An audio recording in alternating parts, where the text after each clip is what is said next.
delighted to talk to the arts faculty about the institutional repository because it's been quite an important part of my life, although not that I have spent ages on it, I must admit, but it cropped up in my life with supervising a student, Jill Claassen, who was very passionate about human rights and open access and everybody having a right to information and knowledge. And I hadn't thought of, when I was a traditional kind of author, researcher, I would perhaps write up something I was doing and then get it published, be grateful to have it out there, and then not think much about it. But Jill kind of opened my eyes to the point that actually my research knowledge should not be closed up in journals that people were paying for.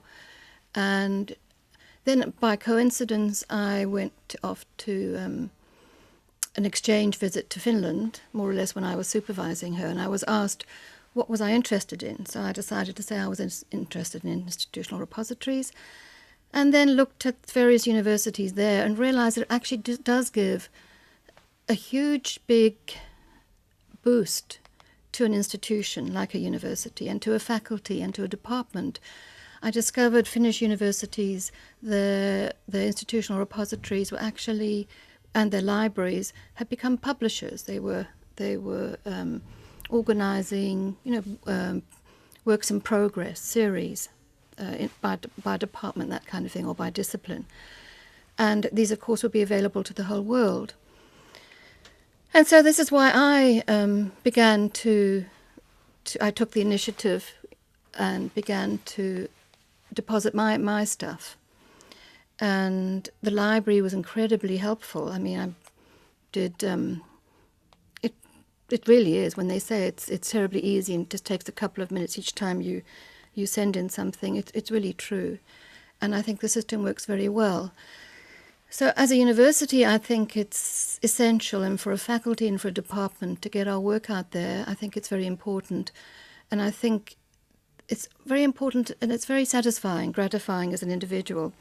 I mean, I could look up a couple of my journal articles, which if in the average library journal probably would, I don't know how many people might read it, very few. But to find that, people from all over the world, in 1 month, 63 people from America looked up one article that I thought was quite an obscure topic, is great. And then, 16 people from Ukraine and from Europe. It just gives you that feeling of, it just adds another dimension to writing and authoring and researching. I think the international exposure is important, and it's been great to come across people who've picked up an article. And I mean, a few weeks ago I discovered a group of people were blogging, having a discussion about one of my articles.